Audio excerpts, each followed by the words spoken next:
we've got the bike pretty well torn down. We've got the swing arm supported by a bottle jack here, so we can actually take the swing arm off.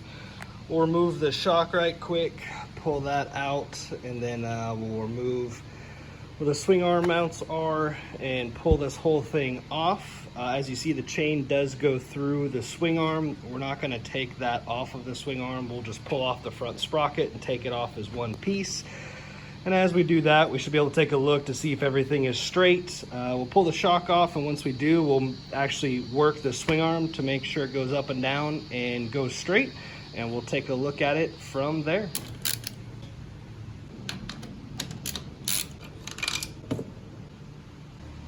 All right, we're gonna check to see how straight the swing arm is.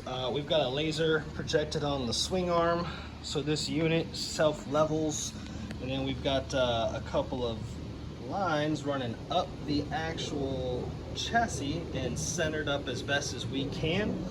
Might be kind of hard to pick up on video, but there is a little laser line here.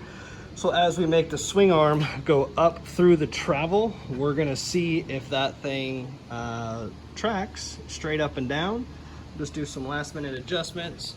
So you see we're pretty well straight up through the chassis here, and then it just projects straight down. So we'll check a couple of points and see what we get, and we'll go all the way through the travel.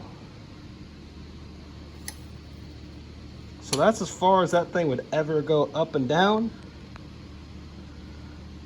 We're gonna have a little bit of deviation because I'm pulling on this stand, which isn't 100% grounded. As you can see, I can kind of move the thing around, right? However, it looks like it's moving less than a 1/16. So I think our swing arm is straight and good to go. So we will run it and see what we get. Remember, kids, don't use chrome sockets for impacts.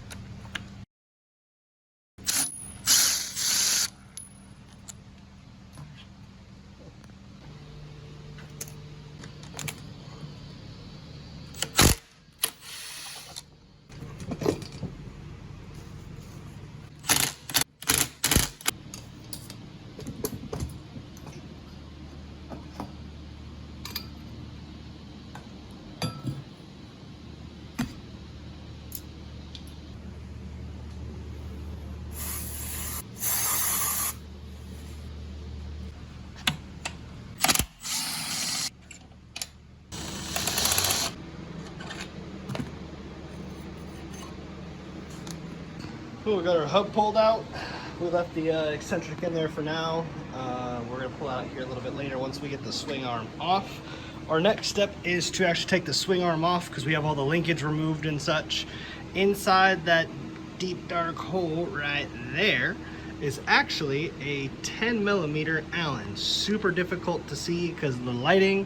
At any rate, that Allen will slide all the way in, and you're good to go there.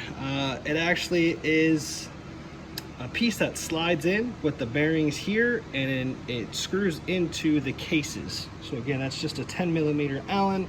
We've already loosened them up, so they just come out and they'll unscrew like so.